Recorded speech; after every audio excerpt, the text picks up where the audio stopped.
Welcome to this video podcast. I'm going to be talking about psychiatry ARCPs as they're happening in the summer of 2020. And I'm hoping this will be of use to trainees as they're coming up to their ARCP, and supervisors helping support trainees in their preparations, and panel members on the day thinking through the various decisions that arise and how these are perhaps rather different at the moment. So this is going to be based very much on the recently published Royal College of Psychiatrists ARCP decision aid that you may have seen on the college website. Just one slight word of warning in that at the time of preparing this podcast, which is the 30th of April, this decision aid does need final confirmation by the GMC. So hopefully not too many changes, but just be aware of that. So my name is Chris O'Loughlin. I am the head of school in the east of England. My work is based in Cambridge, and with the deanery I help with their professional support and wellbeing service.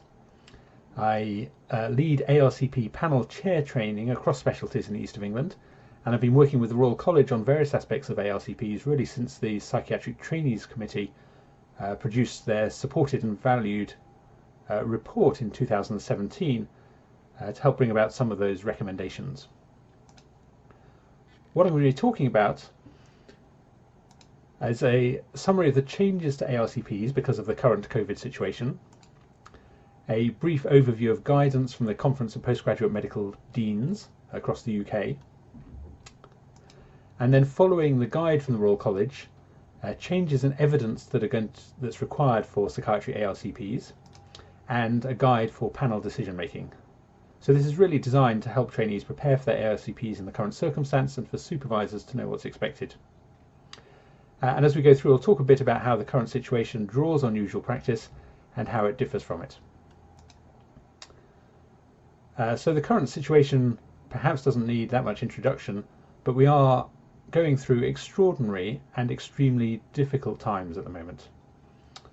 And it's worth saying that psychiatry trainees are very much in the front line, working in acute hospitals, in the community, seeing people at home and on our wards, and are facing this with considerable courage and leadership while dealing with their own anxieties about their families and their own health.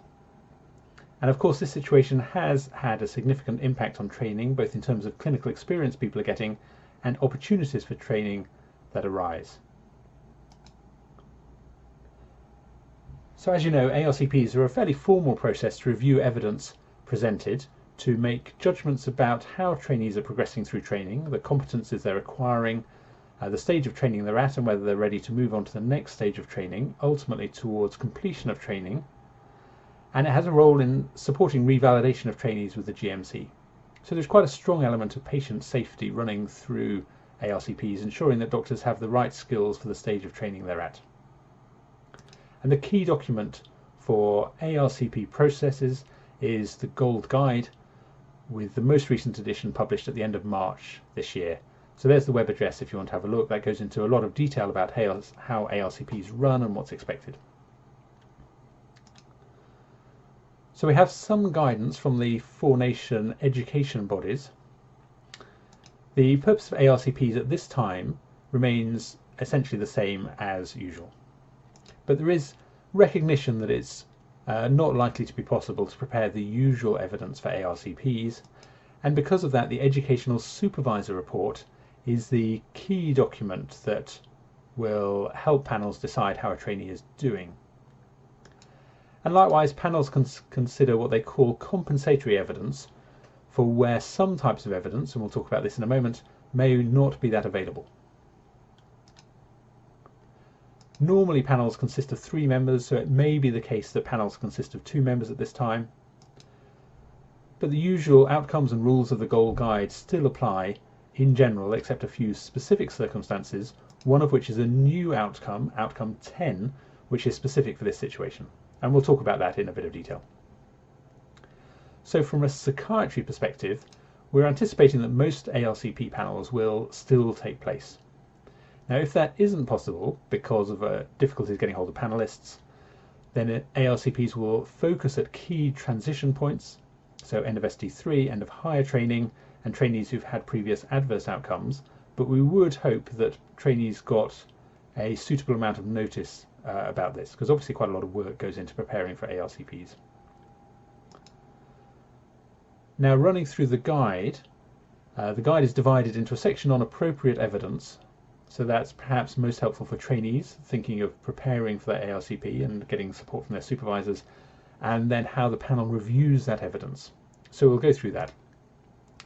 As you know, normally trainees would come to their ARCPs with a range of evidence to support their progression through training.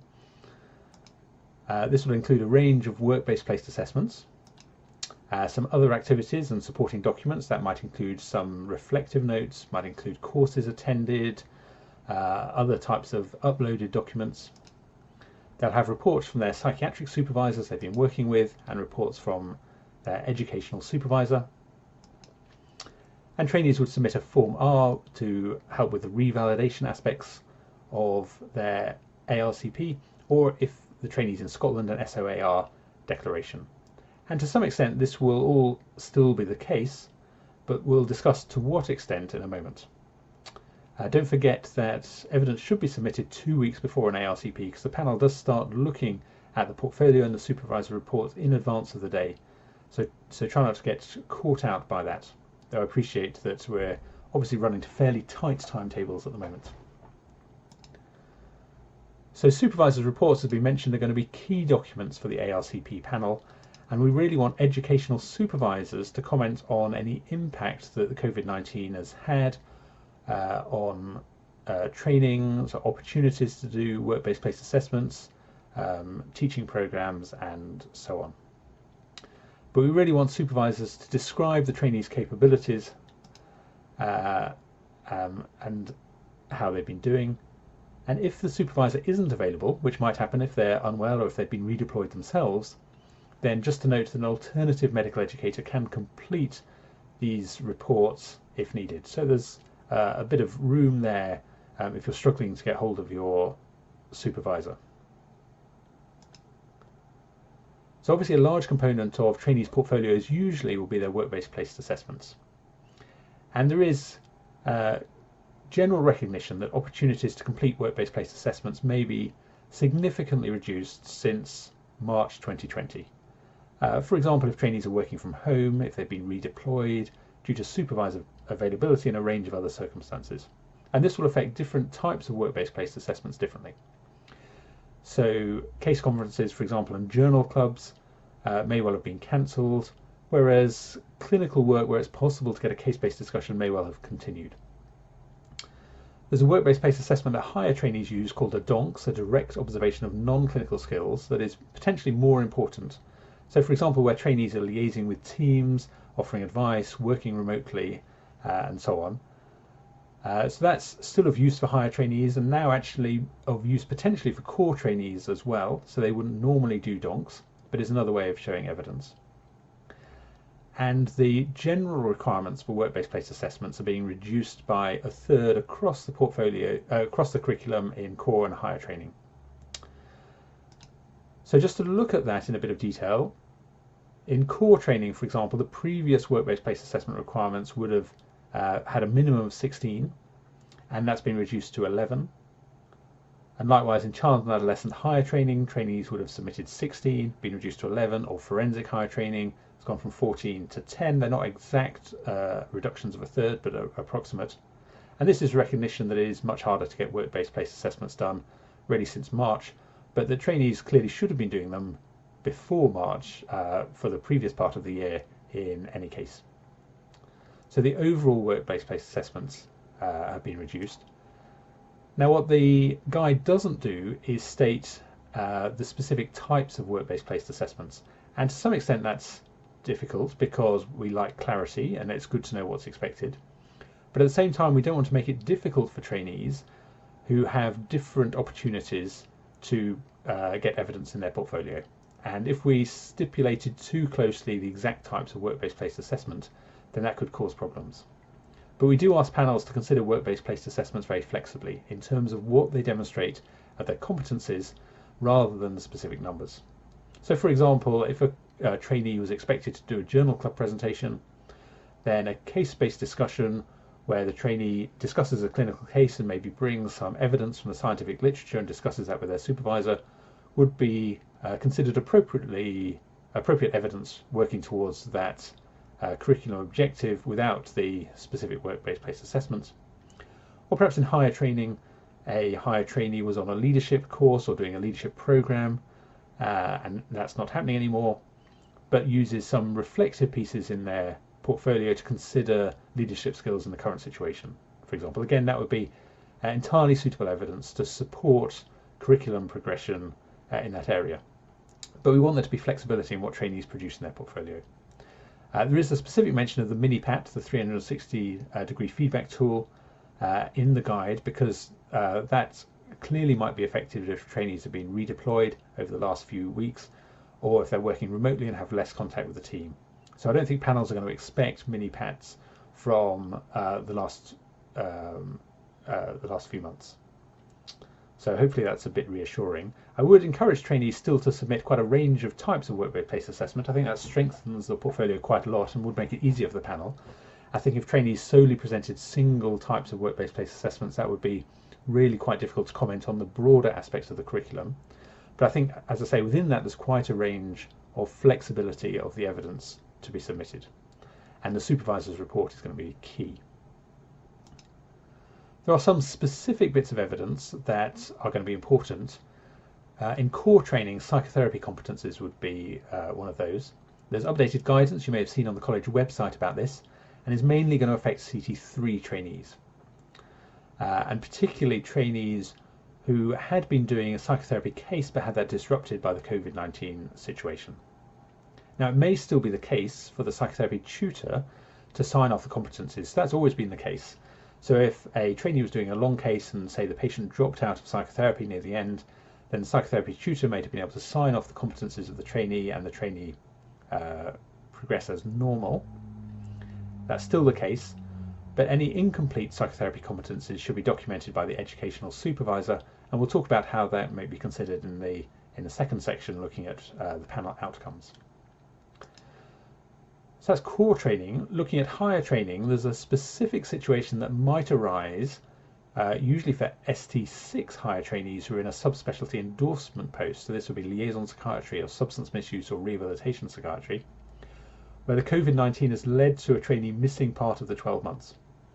And that's important because that's been a key aspect of the subspecialty endorsement, that people have a full 12 months experience in that. Now, there are two situations a trainee might find themselves in. The first is where they've been redeployed away from that, but can show that their competencies have been met through their work-based place assessments. So those have also been reduced in number, of course, and their supervisor reports.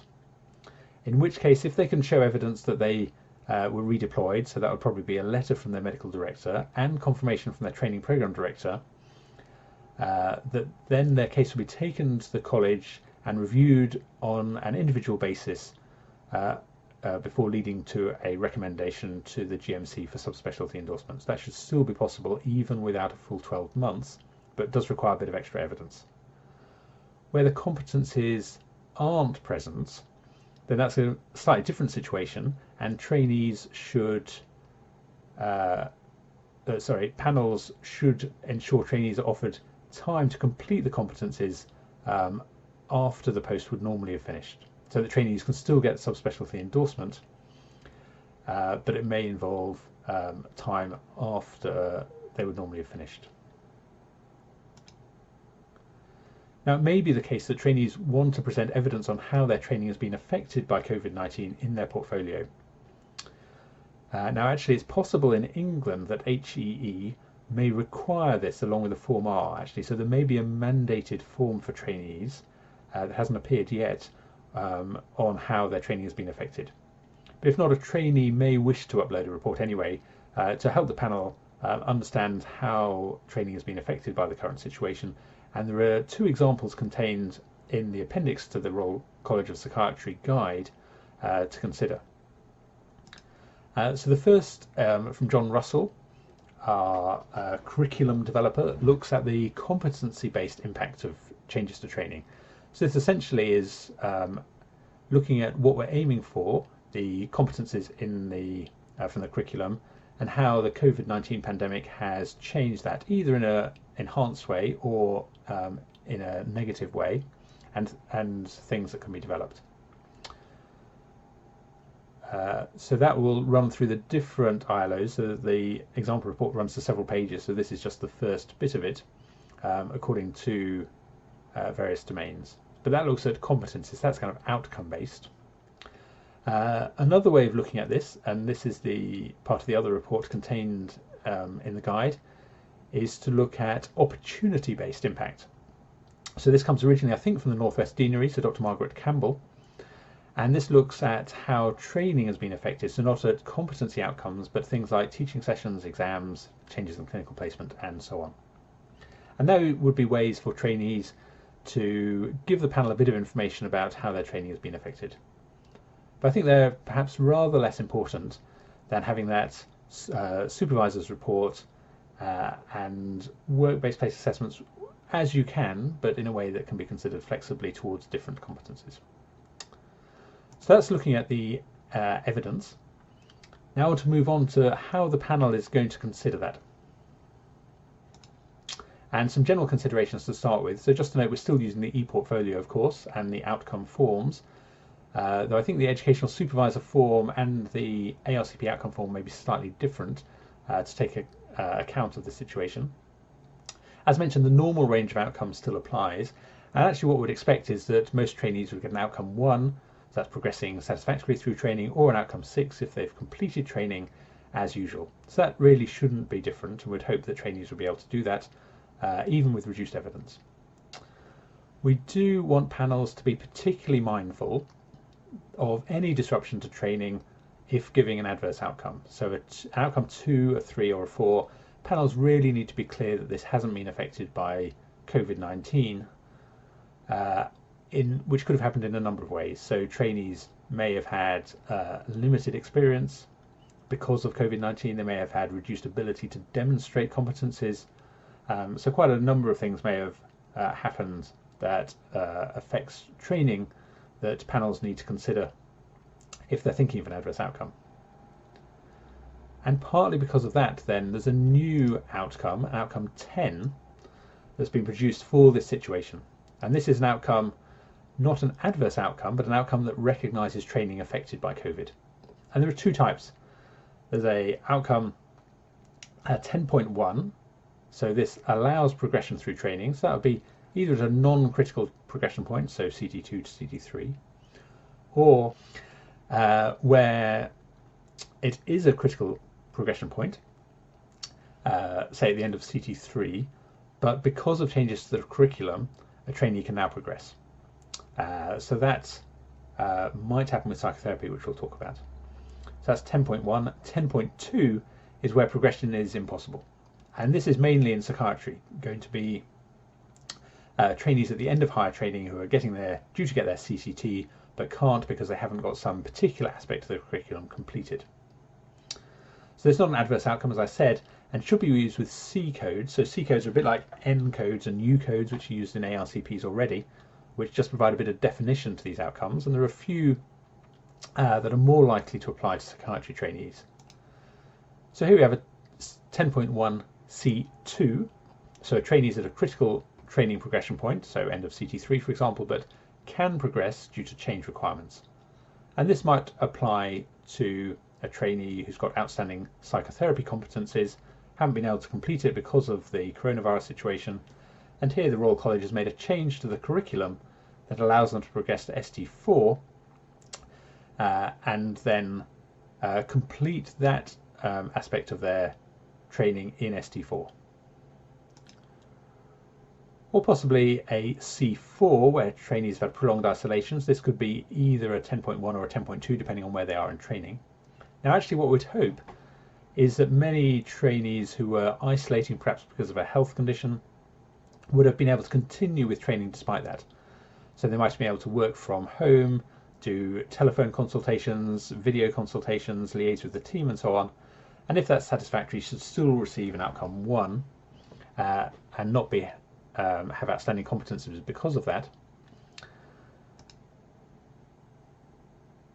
Another outcome is an outcome again either 10.1 or 10.2 C5, where possibly a trainee was struggling a bit before COVID-19, but satisfactory progression may well have been possible had there not been disruption. So due to attending training programs or being able to do work-based place assessments that showed improvement. So on the whole, for outcome 10s, we're not expecting them to be that common in psychiatry. We're hoping that most trainees have continued with training, albeit in different circumstances, and will progress as normal. Any outcome 10s will require clear documentation about what's left to do, so that can be completed, and then needs to be reviewed at an appropriate time. So that may be fairly soon. So if you've got a trainee on a 10.2 who would have got a CCT, then that's going to need to be reviewing fairly soon, perhaps 3 months, to ensure they get their CCT and can move into a consultant post. If a trainee's got a longer thing to do, maybe a psychotherapy long case in ST4, that might be picked up at their next ARCP in a year's time. So the time for review will vary. But the key thing is we expect outcome 10s to be quite rare because we expect trainees to be getting outcome 1s and outcome 6. So there's a slightly complicated diagram that's contained in the guidance at the back. This comes from CogMed about use of 10.1s, 10.2s. So I won't go through that in detail, but just to note that it's there for use. As we mentioned, there are some specific requirements in core training that might lead to an outcome 10. For core trainees struggling with psychotherapy competencies, then I think the first question is, can their psychotherapy tutor sign them off and get them progressing as normal?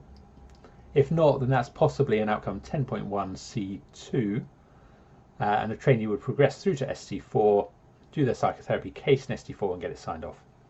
And that would be the same for ECT requirements. If a trainee hasn't completed that at the end of CT3, though you'd hope that core trainees would have done their ECT requirements before that stage of training. So I think that is also going to be quite unusual. A slightly different situation in higher trainees approaching CCT. They might get a 10.2 if they're not able to get competencies because of COVID-19. I guess might get an outcome 3 for extension time, or 4 if it's clearly not related to COVID-19. They're possibly a bit hard to see how that might be the case, but options there. I know trainees will be concerned about the exam requirements, and passing the MRC Psych exams does remain part of core training. That's considered an important part of core training that isn't being changed. As you know, paper A and B sittings have been cancelled in this 6-month period. There haven't been cancellations of the CASC exam except one of the sittings abroad, I think. So this shouldn't affect UK trainees. There have been some amendments because of those written paper cancellations that now allow exams to be sat in any order. So trainees can sit the CASC even if they haven't passed the written exams. So that's designed to help trainees progress later.